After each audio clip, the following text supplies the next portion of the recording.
At the White House, it was a moment for two colleagues to put their friendship on display. Senator Arlen Specter and Vice President Joe Biden, for decades also a senator. We've ridden the train for so many years. We've visited each other's homes, our families. Together now, after Specter switched parties, leaving the Republicans to join the party of Biden and President Obama. Today I have the honor of standing next to the newest Democrat from the state of Pennsylvania. It is good news for this administration and the Democratic Party, so says Professor John Sides of George Washington University. They certainly have firmer control. It's an important moment for them. With the addition of Specter, Democrats now have 59 votes in the Senate. That puts them only one short of a so-called supermajority, which would give the party the strength to pass legislation by overcoming filibusters, a tactic minority parties use to stop bills. And later this year, another Democrat, Al Franken of Minnesota, could take a seat in the Senate. He leads his election recount and appears likely to prevail against a Republican court challenge. Republican leaders warn that Democrats could run roughshod over the minority party. To eliminate checks and balances and the kind of restraint that Americans have historically wanted. But Specter frequently defied Republican Party leaders and voted with the Democrats. He now says he remains an independent voice for Pennsylvania voters who elected him 6 times.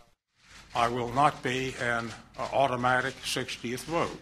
And there are other Senate Democrats who say they represent conservative voters who are at odds with Democratic Party initiatives. What you'll see on select issues probably is more negotiation within the party to ensure that everybody is on board. He says that would be true of the administration's push to make health care available to millions who cannot pay. And on the proposed tax on carbon emissions, called cap and trade, moderate Democrats might also object. While much is made of Senator Specter's independence, the few who do switch political parties often claim that high ground. And studies show that most of them end up moving politically in the direction of their new party.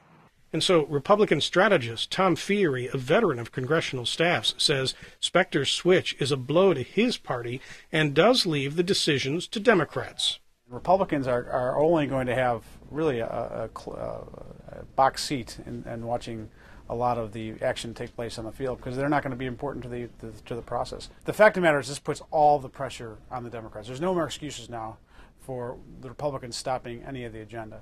And the newest Democrat? I do think, Mr. President, that I can be of assistance. You have projected an administration that I feel very comfortable with. Thank you. Thank you. Thank you very much. This new relationship will be tested in the coming weeks and months. Jim Fry, VOA News.